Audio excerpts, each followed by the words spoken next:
Ya, punya istirahat kalau atasan minta ya tetap harus dilaksanakan, ya kan? Jangan sampai kemudian kita melanggar aturan yang kemudian kita protes. Sama halnya ketika kita minta izin jam kerja karena ada yang sesuatu yang bersifat penting. Contoh, misalnya keluarga kita meninggal karena jam kerja, pasti kita minta izin dulu. Dan oleh perusahaan pasti diizinkan. Maka kalau kemudian tidak diizinkan pasti marah. Dan kita pasti akan protes. Masa orang tua meninggal, ya kan? Kemudian tidak diizinkan oleh perusahaan apa itu? Sama halnya ketika perusahaan ada memerlukan kita, walaupun jam istirahat, walaupun hari libur, maka kita wajib untuk datang memenuhi tugas itu. Itu adalah bagian dari ibadah. Itu adalah bagian dari ibadah. Sahabat, itulah kajian kita yang harus nyambung ke sana. Karena kalau kemudian kita ada kajian di sini tidak nyambung ke sana, maka ini tidak implementatif ilmunya, ya, tidak bisa diimplementasikan. Tapi kita minta sama Allah, Allahumma inni as'aluka ilman nafi'an. Ya Allah, berikan ilmu yang manfaat. Ilmu yang manfaat itu adalah ilmu yang bisa diimplementasikan, bukan hanya sekedar teori. Kalau hanya sekedar teori, gampang semuanya. Nah, sebetulnya memang yang dimuliakan Allah Subhanahu wa Ta'ala. Pada kesempatan kali ini kita ini panjangnya ngaji rutin, masih nyambung dengan kajian kita pada minggu yang lalu, yaitu keseimbangan syariat dan hakikat dalam beribadah. Kita ini hidup di dunia itu bukan tanpa tujuan, bukan tanpa maksud Allah menciptakan kita. Dan karena Allah yang menciptakan kita, maka kita harus berkesesuaian dengan yang Allah mau. Berkesesuaian yang Allah mau namanya akhlak. Makanya kajiannya akhlak holistik, ya, menyeluruh. Kalau akhlak BUMN kan sifatnya hanya itu sebuah dorongan, ada nilai-nilai yang harus dijalankan yang diawali dengan nilai-nilai yang diakronimkan. Itu semua pun agak sulit. Kenapa? Karena tiba-tiba, karena membangun akhlak bukan sesuatu yang tiba-tiba.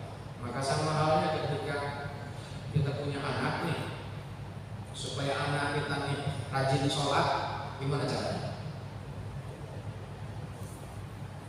Kita ke bumi, supaya rajin sholat, gimana caranya?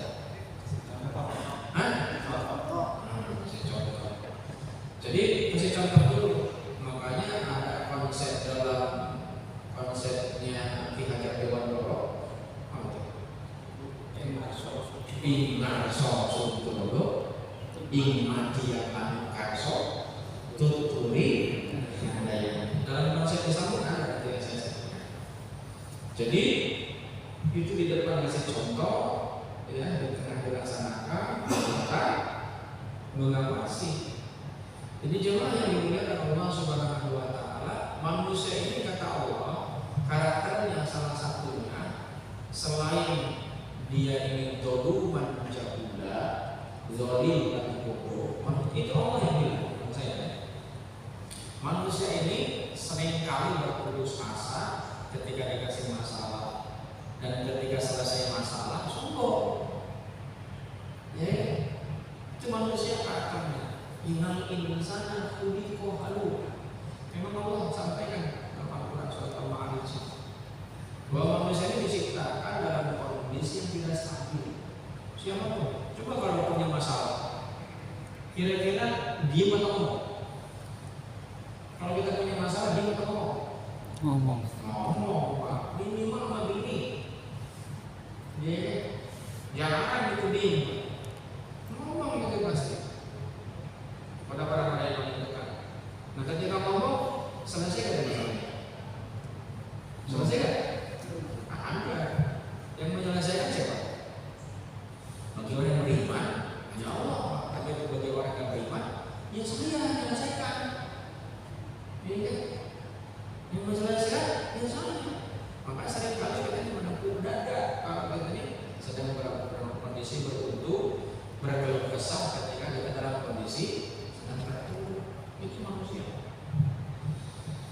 Masa itulah ini membangun syariat dan hakikat itu diawali dengan tariqat kalau dalam konsep Islam.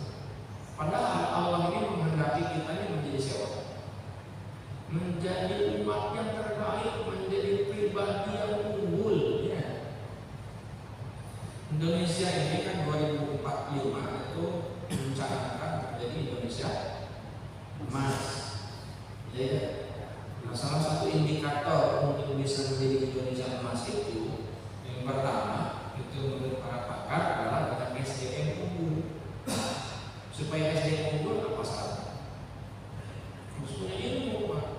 Bahasa lain namanya memiliki kompetensi. Nah, supaya memiliki kompetensi ini, Pak, maka harus ada ilmu.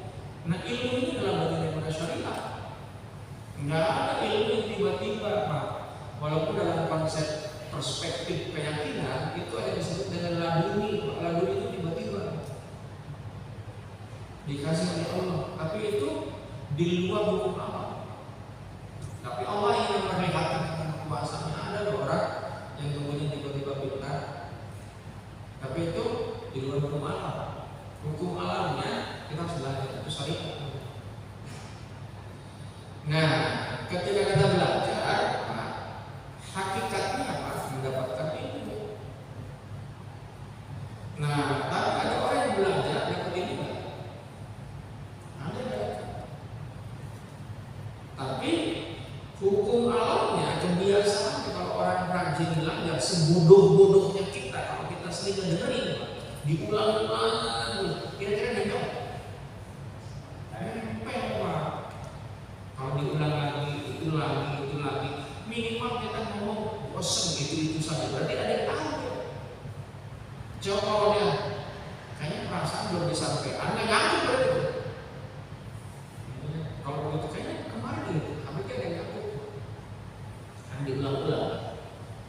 Maka ada ilmu kejiwaan, ada ilmu psikologi, Pak. Ada sebuah kalimat repetition magic power. Pengulangan itu akan melahirkan sebuah kekuatan.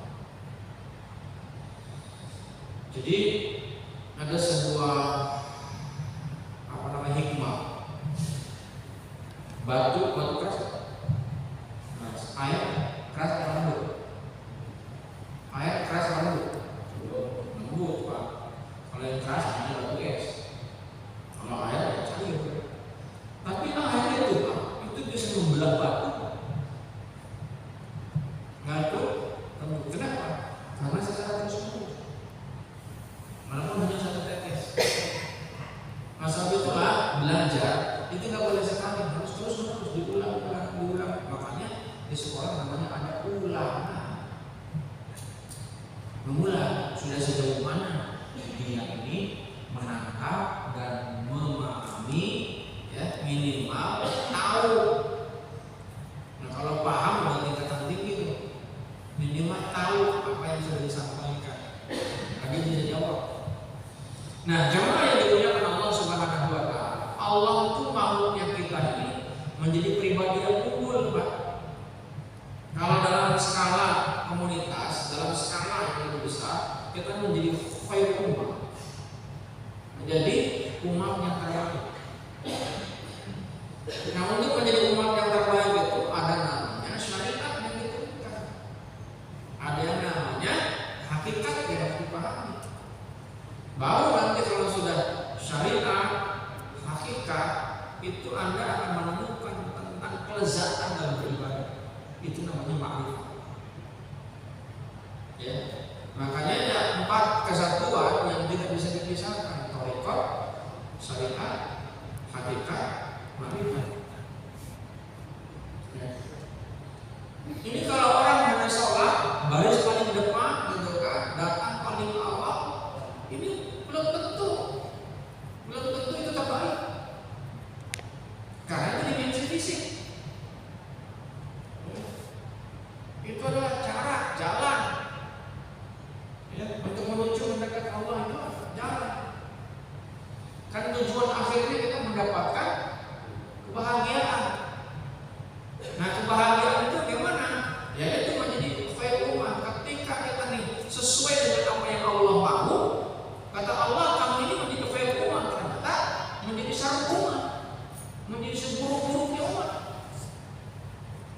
dibenci sama Allah